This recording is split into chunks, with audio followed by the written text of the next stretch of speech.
Hello, this is Pastor Terry Goodman, and I want to welcome you to the Wesleyan Connection. This podcast is primarily for the clergy and laity of the Holston Annual Conference. Join with me now as I take a look around the Connection and share some of the things happening in the churches of our annual conference.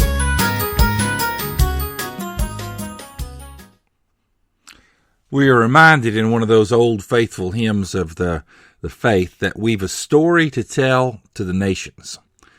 You know, that idea of telling the story and sharing the good news of Jesus Christ with the world is something that is at the very basic foundation of why we as a church exist. It's why we as pastors exist, so that we can share the good news, so that people might come to know Christ, so that entire congregations can come to know Christ, and so that we can share that message with more people. You know, the more modern term, I guess, would be communicate rather than share. I personally have my bachelor's degree in communications. I have a Bachelor of Science from the University of Tennessee. And for me, communications is a very important aspect of what my ministry is all about. I have to communicate verbally, I communicate in written form, I communicate in video form, as I have done on my various blogs and websites. Through this podcast, I'm communicating in an auditory manner. Communication, it takes up a lot of different venues nowadays. It's not just reading anymore. It's not just watching anymore. It's getting engaged, from social media to just about any kind of thing that you can think of. Well, at the annual conference level, we have a communications team, and I have had an opportunity as a member of the discipleship team to hear a report from that team that talks about some of the ways in which they are helping the annual conference and helping the churches of the annual conference to share the message of Jesus Christ. And so I just encourage you to listen now as we hear the report from the communications team from the fall meeting of our conference discipleship team. The Communications Advisory Council, you've got information you want to share on that, or things that you need from us, or? Well, I think it's more like me asking what you all need from us. We're part of this group, as the name implies, in kind of an advisory or kind of a consulting role to you. I used to work in journalism and then in corporate world and public relations, and we spent a lot of money on communications consultants, and we were trying to do things. You have that available to you, just so you know. You've got people with backgrounds in that area. First of all, you've got professional staff. I'm sure most of you are aware that works for the conference, professional communicators who can provide a lot of support. Sometimes there's things we don't think about. I started an outreach program about a year ago, and I needed a logo for it. And I called Millie. And Millie had a very professional logo we could put on T-shirts and things like that in just a couple of weeks. I mean, the first stab she took at it, it was great. And again, I used to work with professional graphics people. It's the kind of stuff that's coming out of there. She's top notch. If you need a look to go with something, Millie can provide that for you if you give her a little lead time. So we've got a lot of design support. Media support. We've got internal media. We've got our conference website, communications like that happen, what we think of as internally within the Methodist Church. You may want to do some things externally. I saw Cassidy was on. My dad told me Cassidy was on TV the other day, so I can see y'all doing your external communications too. You want to be thinking about. You have to plan some of that out. You have to understand how to develop that, and that's kind of the next thing we can offer you. And almost no one ever asks us for this, but we actually have a lot of people who can help you with this. And a lot of communication is getting your message structured correctly up front, so that everything you do internally or externally kind of repeats itself and reinforces itself, and you get a strong message out there that makes a difference. The Imagine No Malaria campaign is actually an example of that being done very well, because that got boiled down to a certain number of dollars saving a certain number of lives, and people could quantify in their minds exactly what was going on there. If you will do that kind of work in a really strong, strategic way up front before you roll out communications around something you're doing, you'll have a lot more success. And, you know, like I said, we've got professionals here that work for the conference. We've got a council of people who, many of them, I've got a background, others have backgrounds in marketing and areas like that, and we can always find the right person with the right background and pair you up and get you a little consultant work going on if you want it, and it won't cost you a dime. It's a valuable thing that's available to anybody who needs it. So if you ever have any questions about anything like that, feel free to call me directly, or we'll figure out exactly what you might be needing. Always glad to. But there's several of us. We can always spend half an hour with you on the phone, if nothing else, and help you get going in the right direction if you're not sure how to shape a message or maybe what media to go for, that kind of thing. We're glad to do that. I have a harebrained idea for this group and for specifically reporting at annual conference. What always happens to us at annual conference? We get like shorten. Yeah, out of time. So, in one of the things I wanted to try to do for us as a chair was to change that report up, and instead of all of us, chairs of whatever, getting up there and being more talking heads, right in a successive row after lunch and after business when everybody's counting ceiling tiles and texting on their phone. I'm just direct and honest. What could we do in a videography way that could highlight the different ministries that we have and highlight who we are, what we do, and how we can help equip our local churches? So that is an idea I wanted to work on as a group, to get a report out there for us this year that's very different, and that maybe none of us are necessarily up there talking, but it's something different. Of course, there'll be reports in the book reports, but just something totally different, and then get us somewhere else on the schedule. Well, we kind of moved in that direction the last couple of years in places, trying to use more videography, trying to do a better job. I've kind of quantified it as we need to always show how lives are being changed. Absolutely, yeah. So it's always that lives changed approach. But yeah, what you're talking about is just a really unified approach from everybody that's in this group. Yes. Hitting the highlights and getting through it in a way that they can remember. Maybe even carry it home with them in some way would be good. Yeah. Exactly. Something that could be shown in the churches later might be good. Popped in my head there. So. Thoughts from others about that? I think that's wonderful. Yeah. Because as you said, you're very honest up front. I mean, you're sitting there thinking, how long is this going to go? Everybody's done. I'm hungry. I know that some of that information is very, very valuable. Yeah, it is. But you're sitting there, you have sat there, and you're waiting on the next great thing. Mm-hmm. Well, I've been up there giving a report and thinking they don't want to do this any more than I do. So I think that's a great idea. If there was a way to produce probably an even shorter version than what we're talking about for conference, but for local churches, yes. 99% of our congregations have no idea what's happening there. And, when they're putting money in the offering plate, it's going to awesome kinds of things that we want to share. But and that's where the message planning comes in, though. You have to have an overarching message that sort of captures. There's a lot that goes on in this group. But if you can get an overarching message that kind of captures all of that, you might be able to do one thing that very quickly highlights it. You also may be able to have some little videos you can show week to week if you're set up to that keep going back to the same theme over and over. I'm sorry. Go ahead. That would also give a little bit more visibility to the African American church. I think, which I think the conference needs. So that we can continue this dialogue. So I think that's a great idea. I like it. And for the churches, because that was my question after today's meeting. We're supposed to be representative in taking this information back to the district, but how do we do that? Exactly. I mean, I can't take them this. No, they won't read it. You can listen to my podcast in a few weeks. Crank that sucker up.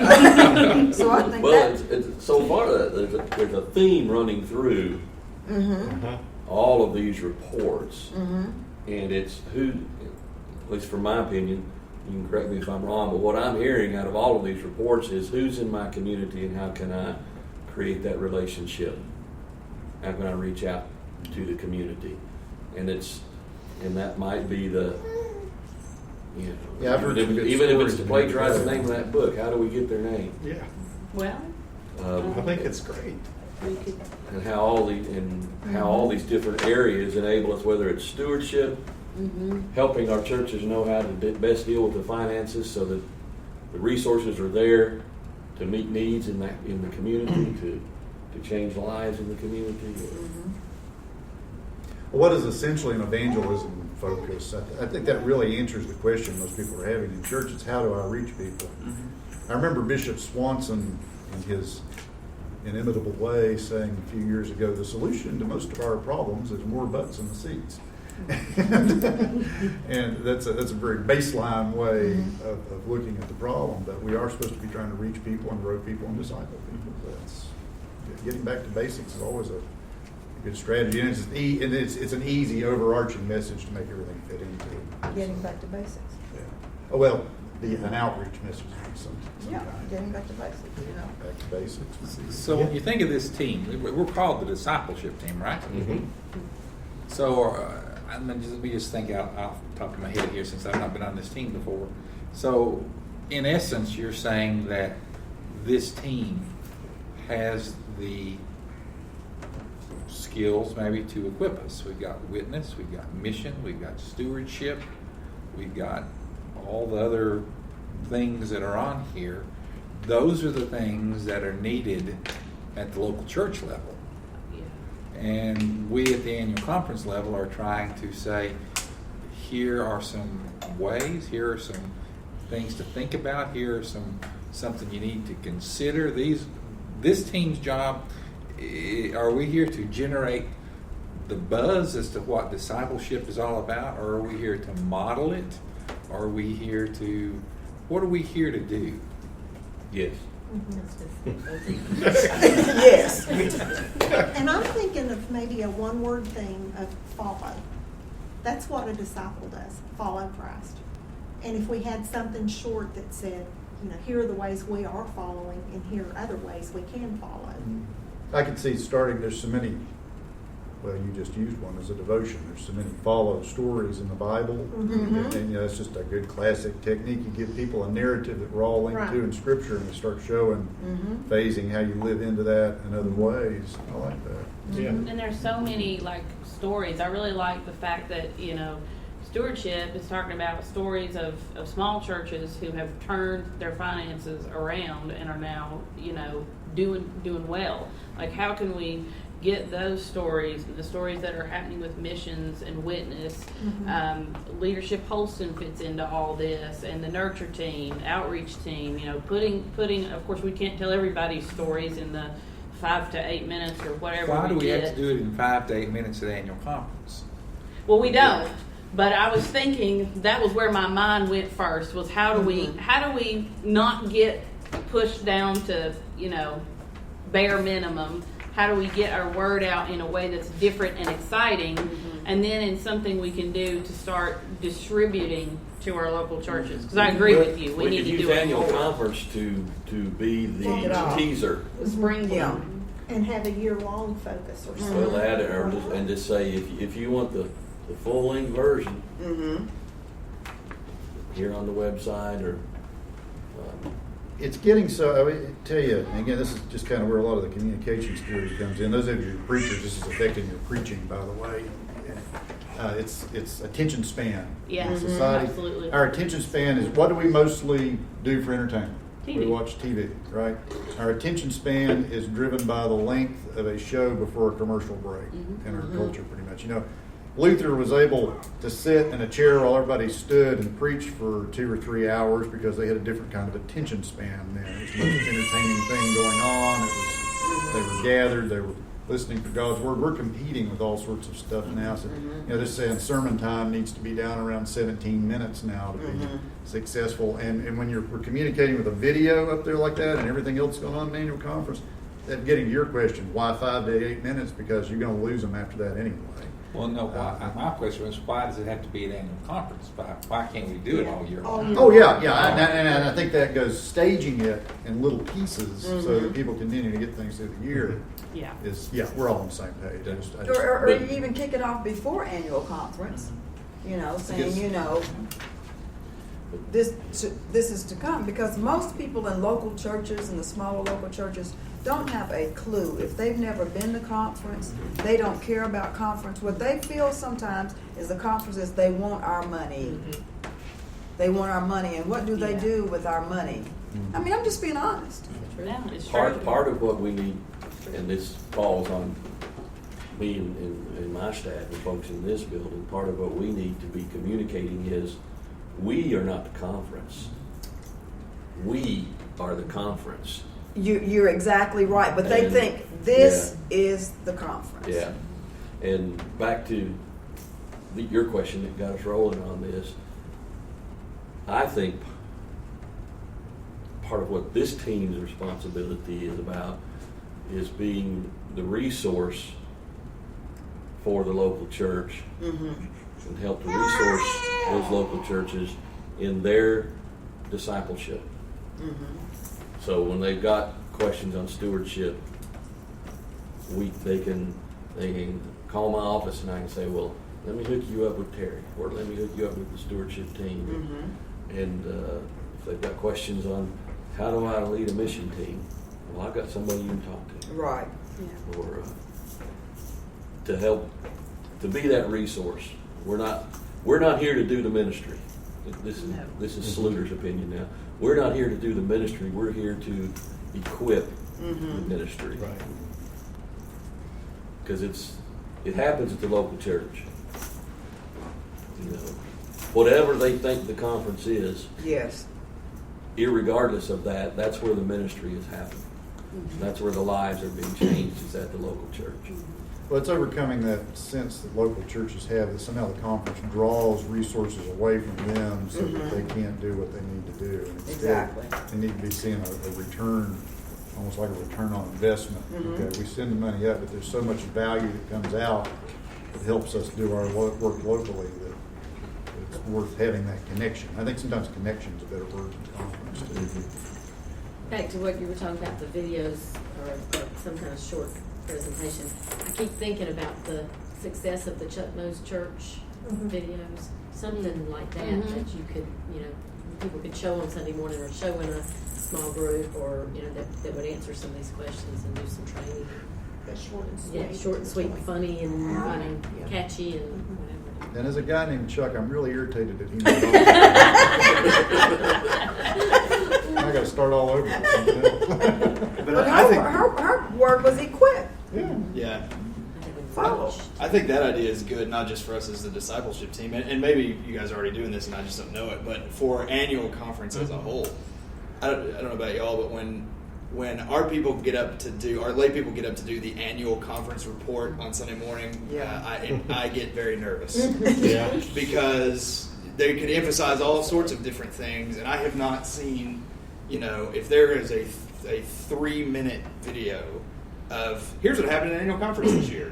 There was a good one from General Conference that we could throw up on our screens. I think that would be tremendously helpful. It could ensure things stayed positive and on message, and your lay member's going to be all over that too, because then he or she does not have to get up and yes. Well, I will take that suggestion to the director of communications.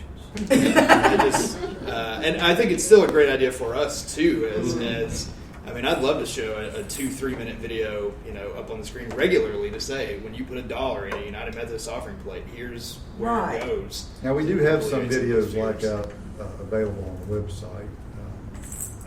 I haven't looked at them recently to see what the newest stuff is. But that type, it would have each church having the same message. I think that's some of our problem.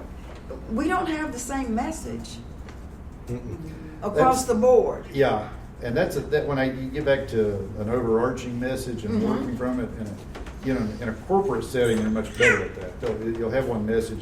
I think the problem is people feel like they're being repetitive and they use the same message over and over, but any of you that worked around communications at all know you've got to repeat something multiple times for it to start to sink in. And it would be wonderful after annual conference if the churches would have the same message. It's boom.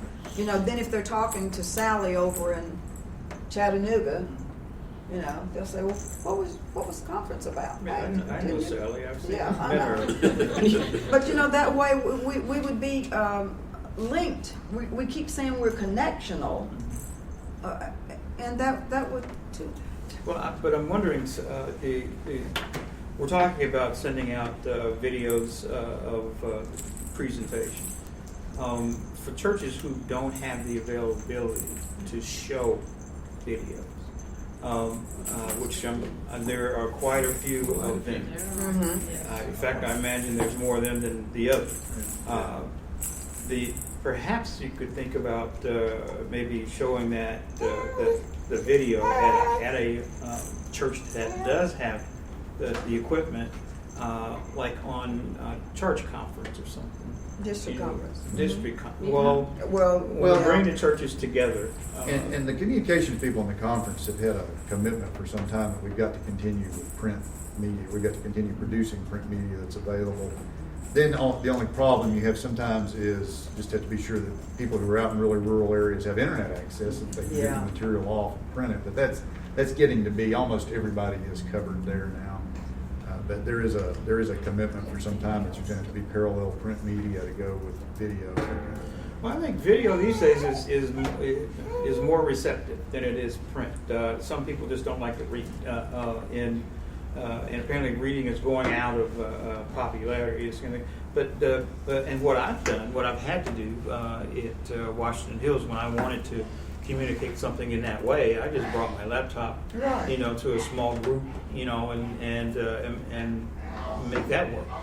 But it's not quite the same as being connectional, like that work with the rest of the churches, in the sense that the only time we get together as a church are in conferences and annual conference and church conference. Because we're doing church conferences as groups now. Have you thought of doing live webinars on different topics that?